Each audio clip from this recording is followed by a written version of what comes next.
সভা, এই সভায় সভাপতিত্ব করছেন আপনাদের এই ভগবন্তপুর 2 নম্বর অঞ্চল তৃণমূল কংগ্রেসের সম্মানীয় সভাপতি ইসমাইল খান মহোদয়। উপস্থিত রয়েছেন অঞ্চল কমিটির সম্পাদক দিলীপ নাগ মহোদয়, অঞ্চল কমিটির সদস্য নজিবুর রহমান, আমাদের উপপ্রধান সাহেব আছেন মনাজুর মোল্লা, প্রধান সাহেব আছেন দয়াল লোহার, অঞ্চল সদস্য আমাদের জিয়াদা রয়েছেন, অঞ্চল নেতৃত্ব সহ হিরোদা সহ আমাদের সর্বোপরি আপনারা যারা অমূল্য সময় ব্যয় করে এই পবিত্র রোজা মাসে আপনারা সেই মূল্যবান সময়কে আমাদের সর্বভারতীয় তৃণমূল কংগ্রেসের তরফ থেকে যে ছোট সভা সেই সভায় ব্যয় করছেন, তার জন্য আপনাদের অসংখ্য অসংখ্য ধন্যবাদ জ্ঞাপন করছি, সালাম প্রণাম জোহার জ্ঞাপন করছি। আমাদের ইসমাইলদা প্রথমেই বলে গেছে মূলত সভাটা কি উদ্দেশ্যে। কৃষকদের নিয়ে সভা, বেশি সময় নেব না, কারণ আমাদের ইফতারের সময় আগত, খুব কম সময়। এটা রাজনৈতিকভাবে বক্তব্য দেওয়ার খুব বেশি পরিসর নেই, সংক্ষিপ্ত আকারে আমাদেরকে এই সভার কাজটা শেষ করতে হবে। দেখুন, 2011 সালের আগে একটা সরকার ছিল 34 বছর ধরে, যারা পশ্চিমবঙ্গে ক্ষমতা দখল করেছিল। আর 2011 থেকে 2026 একটা সরকার রয়েছে, মমতা বন্দ্যোপাধ্যায়ের নেতৃত্বাধীন মামাটি মানুষের সরকার। আবার 2014 থেকে 2026 প্রায় 12 বছর অতিক্রান্ত হয়েছে ভারতবর্ষে। আমাদের এই ভারতবর্ষের জনগণের দ্বারা নির্বাচিত হয়ে একটা সরকার চলছে, আমাদের ভারতবর্ষের সরকার। প্রত্যেকটা সরকারি গণতান্ত্রিক ভাবে নির্বাচিত হয়ে, জনগণের দ্বারা নির্বাচিত হয়ে শপথ নিয়েছিল যে প্রত্যেকটি সরকার জনগণের কল্যাণ করবে, আমার আপনার সকলের সাধারণ মানুষের পাশে থাকবে। 34 বছর ধরে একটা সরকার ছিল, সে কি পরিকল্পনা করেছিল আপনারা সকলেই জানেন। কৃষক সভার নাম করে কৃষকদের কতটা উন্নতি হয়েছিল সেটা আমার থেকে, আমাদের দলের থেকেও আপনারা যারা কৃষিজীবী মানুষ আছেন তারা সকলেই জানেন। আজকে এই গ্রামের প্রায় 99% মানুষ কৃষিজীবী, কৃষি আমাদের প্রধান জীবিকা। সে আলু চাষ বলুন, ধান চাষ বলুন, অন্যান্য সবজি চাষ বলুন, অর্থাৎ আমাদের চাষি মূলত আমাদের প্রধান জীবিকায়। চাষবাস করে আমাদেরকে জীবনযাপন করতে হয়, সংসারের আয় উন্নতি করতে হয়, ছেলে মেয়েদের পোশাক আশাক চিকিৎসা সমস্ত কিছু এই কৃষকদের চাষবাস থেকে আয় করে উন্নতি করতে হচ্ছে, সংসার চালাতে হচ্ছে। তো মমতা বন্দ্যোপাধ্যায় 2011 সালে ক্ষমতায় এসে কোন আন্দোলনের মধ্য দিয়ে এসেছিল? নাই কৃষকদের ওপর কৃষি জমি জোর করে নেওয়া যাবে না। আপনারা জানেন সিঙ্গুরে সেই কৃষিজীবী মানুষদেরকে সাথে নিয়ে তাদের জমি রক্ষার আন্দোলনের মধ্য দিয়ে মমতা বন্দ্যোপাধ্যায় 2011 সালে প্রতিষ্ঠা লাভ করেছে পশ্চিমবঙ্গে। তাহলে সেই কৃষকদের জন্য যে সরকার এলো, যে সরকারের মূল কথাই ছিল জোর করে কৃষি জমি অধিগ্রহণ করা যাবে না, জোর করে দখল করা যাবে না, কৃষকদেরকে নিয়ে যে সরকার তৈরি হয়েছিল, তাহলে সেই কৃষকদের জন্য মমতা বন্দ্যোপাধ্যায় ক্ষমতায় এসে প্রথমে আপনার কৃষি জমি রয়েছে, বিগত দিনে সরকারকে আপনার ওই কৃষি জমির একটা খাজনা দিতে হতো। প্রথমেই সরকার এসে সেই খাজনাটা মকুব করে দিয়েছে। এখন কৃষি জমির জন্য সরকারকে আমাদের আর খাজনা দিতে হয় না। কোনো কৃষককে, যেটা অকৃষি জমি আছে সেখানে আপনাকে সরকারের খাজনা দিতে হয়, কৃষি জমির জন্য খাজনা দিতে হয় না। কেসিসি, কিষাণ ক্রেডিট কার্ড। দেখুন, আমি কৃষক, আপনি কৃষক, আমি কৃষক পরিবারের একটি ছেলে, আমার বাবা কৃষক। কি পরিচিতি ছিল? বিগত দিনে কোনো পরিচিতি ছিল না। মমতা বন্দ্যোপাধ্যায় ক্ষমতায় এসে আমি যে কৃষক, আপনি কৃষক, তার পরিচিতির কার্ড, আইডেন্টিটি কার্ড তৈরি করে দিয়েছে, কিষাণ ক্রেডিট কার্ড। আপনার পরিচিতি, যে কার্ডটা থাকলে আপনি 4% ইন্টারেস্টে ব্যাংক থেকে ঋণ নিয়ে আপনি চাষবাস করতে পারেন।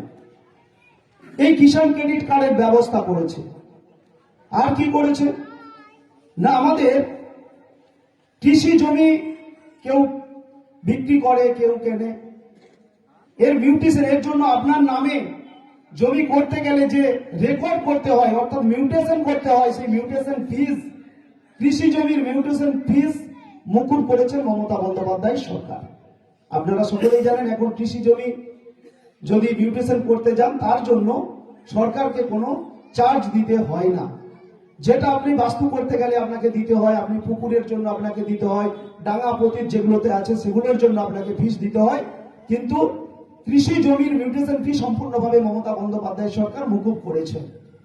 আর কি করেছেন না, আপনি যাতে কৃষি কাজ সহজে করতে পারেন, আজকে দ্রব্যমূল্য বৃদ্ধির জন্য সারের দাম দিন দিন বাড়ছে, আপনার কীটনাশক বিষের দাম দিন দিন বৃদ্ধি পাচ্ছে।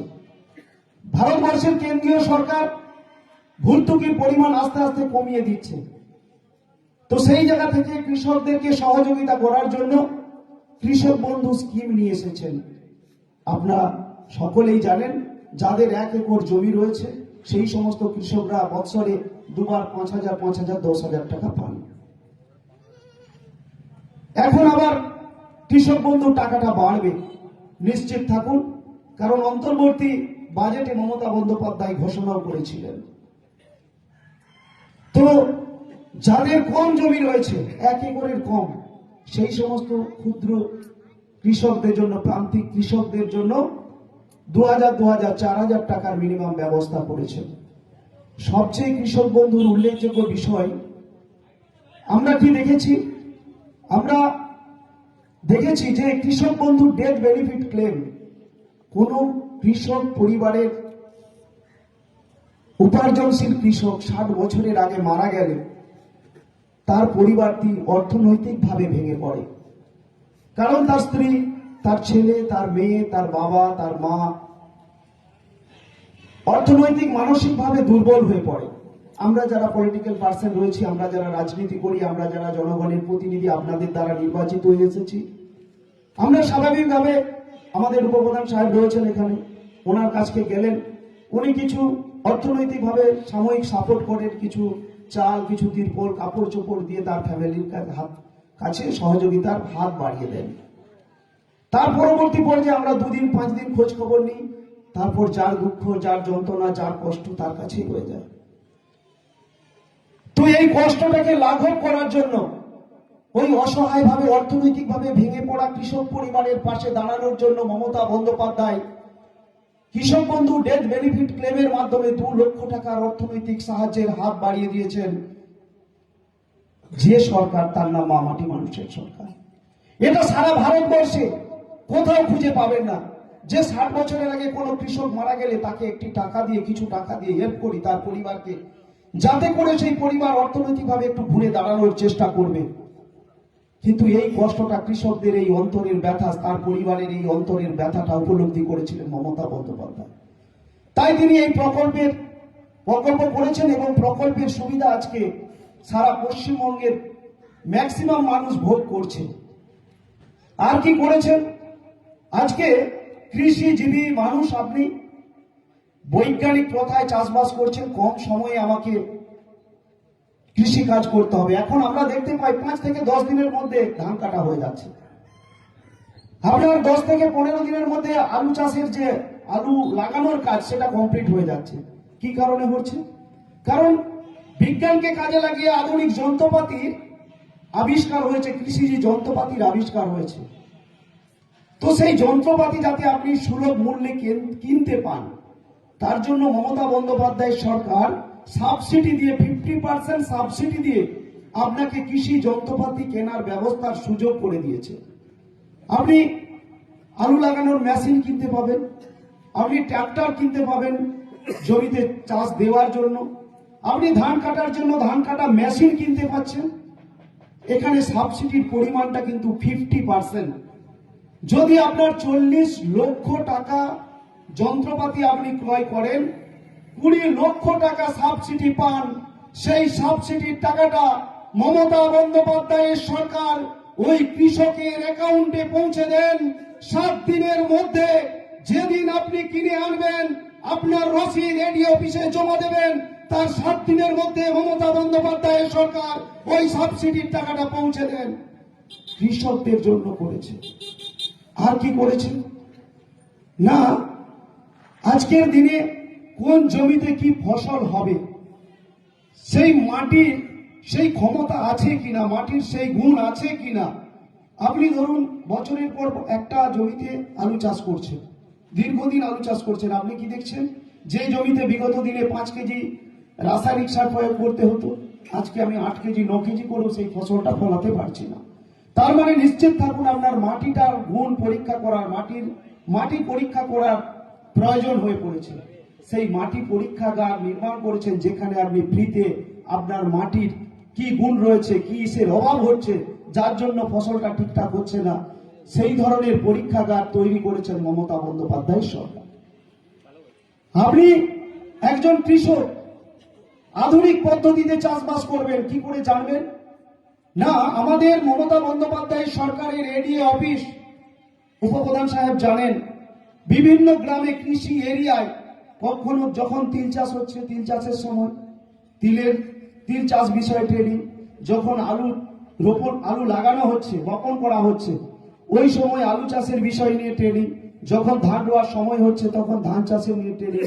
কৃষকরা যাতে খুব অল্প সময়ে অল্প খরচে আরো উচ্চ ফলনশীল ফসল ফলাতে পারে তার জন্য এই ধরনের ট্রেনিং বা প্রশিক্ষণ শিবিরের ব্যবস্থা করছে। অর্থাৎ আমরা যদি লক্ষ্য করি তাহলে দেখব যে শুরু থেকে মমতা বন্দ্যোপাধ্যায় যেমন কৃষকদের জন্য, আজকে আপনি ধান বিক্রি করবেন কিষাণ মান্ডিতে, কৃষক একটা স্বসহায়ক মূল্যে ধান কিনছে, যেখানে আপনি খোলা বাজারে 1500 টাকা ধান কিনছে এখানে ব্যবসাদাররা, তখন সরকার প্রায় 2400 টাকায় ধান কিনছে কিষাণ মান্ডি থেকে। সরকার তার এক্সট্রা পয়সা দিয়ে আপনার কাছ থেকে স্বসহায়ক মূল্যে ধানটা কিনে নিচ্ছে। সেই কেনা ধান মিলে যাচ্ছে, মিল থেকে চাল তৈরি হচ্ছে, আপনি বিনা পয়সায় সেই চালটা আপনার পাড়ায় বিনা পয়সায় রেশনের মাধ্যমে আপনার কাছে আবার ফিরে আসছে। এই যে পদ্ধতি, এর আগেও তো বলুন একটা সরকার ছিল, তাদের মাথায় এই ধরনের চিন্তা ভাবনা ছিল না। এই কিছুদিন আগে আপনি লক্ষ্য করে থাকবেন যে চালের পরিমাণটা হঠাৎ করে কমে গেছিল। কেন কমে গেছে বুঝতে হবে। রেশনে আমরা যা চাল পেতাম তার থেকে 1 কিলো চাল কমে গেছিল। কেন কমে গেছিল আমরা যারা আছি সাধারণভাবে তারা আমরা কেউ জানি না হঠাৎ করে কেন কমিয়ে দিল। অনেকে বলবে হয়তো যে সাপ্লাই কম বা বরাদ্দ কমিয়ে দিয়েছে, কিন্তু না, বরাদ্দ কমায়নি। কেন জানেন? এখানেও এই সাম্প্রদায়িক যে বিজেপি সরকার আছে, তার নেতা আছে নরেন্দ্র মোদী, অমিত শাহরা, যারা আমাদের এই বাংলার যারা বিজেপির নেতা রয়েছে তাদের কথা শুনে ওনারা কি লক্ষ্য করলেন যে এখানে কৃষকদের মধ্যে কোনোভাবেই ক্ষোভ বসন্ত সৃষ্টি করা যাচ্ছে না। এখানে কৃষকরা খোলা বাজারে 1500 টাকার জায়গায় প্রায় 2400 টাকায় ধান বিক্রি করছে কিষাণ মান্ডি থেকে। তাহলে যদি চালের যোগানটা আমাদেরকে কমাতে হয়, চালের যে চাহিদা সেটা যদি কমাতে হয়, তাহলে চালের পরিমাণটা কমিয়ে দিতে হবে, তাহলে ধান কেনার পরিমাণটা কমবে, তাহলে চাষিদের মধ্যে একটা অসন্তোষ তৈরি হবে। এই পরিকল্পনায় সাম্প্রদায়িক নরেন্দ্র মোদী, অমিত শাহ এবং আমাদের এখানে সুকান্ত মজুমদার, শুভেন্দু অধিকারী, দিলীপ ঘোষেদের তারা পরামর্শ দিল, সঙ্গে সঙ্গে রেশনে চালটার পরিমাণ কমে গেল যাতে এখানে কৃষকরা ধান বিক্রি করার সুযোগটা না পায়। তাহলে যারা এই ধরনের চক্রান্ত করছে, আমরা কৃষক হয়ে, কৃষক পরিবারের সন্তান হয়ে, আজকে আমাদের দুটো রাস্তা হচ্ছে, আপনাদের এই ব্লকের উপর দিয়ে যাচ্ছে বারাণসী থেকে বাগনান, আর একটা আমাদের খড়গপুর থেকে মোড়গ্রাম, দুটো রাস্তা। বিগত দিনে অনেক রাস্তা হয়েছে, কোন রাস্তায় কৃষকরা তার জমির মূল্য পেয়েছে কিনা আমার সন্দেহ আছে। মমতা বন্দ্যোপাধ্যায় 2011 সালে যে সিঙ্গুর আন্দোলনের মধ্য দিয়ে ক্ষমতা দখল করেছিল, তারপরে তিনি আইন এনেছিলেন যে কৃষককে তার ওই জমির প্রাপ্য মূল্য দিয়ে জমি অধিগ্রহণ করতে হবে। তাই আজকে রাস্তার টাকা কৃষকরা সমানভাবে পাচ্ছে এবং যত টাকা দাম তার সমান ইনসেন্টিভ, তার সমান, ধরুন 100 টাকা আপনার দাম হয়েছে, আরো 100 টাকা আপনি পাচ্ছেন। আজকে আমরা পাচ্ছি এর অবদান কিন্তু মমতা বন্দ্যোপাধ্যায়ের।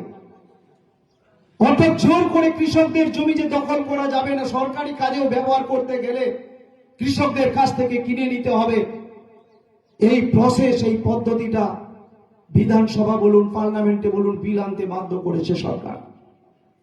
তাই আজকে চাষিরা তাদের উপযুক্ত ক্ষতিপূরণ পাচ্ছে। তো এছাড়াও কৃষক বন্ধু যাদের জমি জায়গা আছে, যাদের সরকার পাট্টা দিয়েছে তারা পাচ্ছে, কিন্তু যাদের জমি জায়গা নেই অথচ কৃষি জমিতে এই কৃষি শ্রমিক হিসাবে কাজ করেন, কেউ ভাগে কাজ করেন, ভাগের তো আর কোনো কাগজপত্র নেই তার কাছে, আপনার জমিটা আপনি একটা সিজনের জন্য ভাগ দিয়েছেন, ও চাষ করছে, তাহলে সেই সব মানুষ যাতে কৃষক বন্ধুর আওতায় আসতে পারে তার জন্য এইবারে অন্তর্বর্তী বাজেটে উনি ঘোষণা করেছেন যে সেই সমস্ত ক্ষেত মজদুর, শ্রমিক এবং কৃষক ভাইদের জন্য কৃষক বন্ধু চালু করা যাবে। এবং 15 থেকে 26 তারিখ অবধি প্রত্যেকটা বিডিও অফিসে ক্যাম্প অনুষ্ঠিত হয়েছে। আপনারা আবেদন করেছেন, এখানে সমস্ত ভূমিহীন ভাবে যারা ক্ষেত মজুর শ্রমিক রয়েছেন তারা আবেদন করেছেন, তারা তার পরিষেবা পাবে। পরিষেবা প্রত্যেকটা মানুষ পাচ্ছে। আজকে যারা দিতে পারছে না, যারা করতে পারছে না, তারা বলছে ভাতা দিয়ে এরা ক্ষমতা দখল করতে চায়। আমি বলি ঋণ করে ভাতা দিচ্ছে, এরা বলছে যে ঋণ করে ভাতা দিচ্ছে। আমি বলি আরো তো দুটো সরকার, একটা 34 বছর ধরে ছিল আর একটা প্রায় 12 বছর ধরে আছে, তারাও ঋণ করেছে, তাদেরকেও আপনি ভোট দিয়েছেন, তাদেরকেও ভারতবর্ষের জনগণ ভোট দিচ্ছে। কোটা টাকা আপনার পাশে সাহায্যের হাত বাড়িয়ে দিয়েছেন, আপনার অ্যাকাউন্টে কোটি টাকা নরেন্দ্র মোদী অমিত শাহের সরকার পৌঁছে দিচ্ছে। কোটি টাকা বিগত দিনের বামপন সরকার আপনাদের অ্যাকাউন্টে পৌঁছে দিয়েছিল। তাদের বেলায় ঋণ ছিল না, তাদের বেলায় ঋণ ছিল, কিন্তু মানুষকে দেওয়ার মানসিকতা, মানুষের পাশে দাঁড়ানোর মানসিকতা তাদের ছিল না। যার আছে তিনি আমাদের মানবিক মুখ্যমন্ত্রী মমতা বন্দ্যোপাধ্যায়। তাই তার সহৃদয় মানবিক দৃষ্টিভঙ্গি দিয়ে আপনার পাশে দাঁড়িয়েছেন, আপনার পরিবারের পাশে দাঁড়িয়েছেন, যাতে আপনি অর্থনৈতিকভাবে স্বাবলম্বী হয়ে উঠতে পারেন। তার জন্যই এই সমস্ত প্রকল্পের ব্যবস্থা মমতা বন্দ্যোপাধ্যায় করেছেন।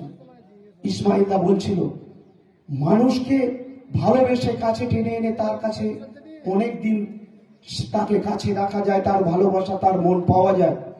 সেটা না করে ভারতবর্ষের এই সাম্প্রদায়িক নরেন্দ্র মোদীর সরকার যখন দেখছে বাংলা দখল করা যাবে না, কেন বাংলা দখল করা যাবে না, এখানে নেতৃত্বরা বুঝিয়েছেন, বিজেপির নেতারা বুঝিয়েছেন, এই সাম্প্রদায়িক নেতারা বুঝিয়েছেন, এখানে শুভেন্দু অধিকারী, সুকান্ত মজুমদার, দিলীপ ঘোষরা বুঝিয়েছে, যেখানে যেই বুথগুলোতে লিড পায় সেইটা ম্যাক্সিমাম এখানে ইসলাম ধর্মাবলম্বী মানুষের বাস, তাই তাদের নামটা ওই তালিকা থেকে বাদ দিতে হবে।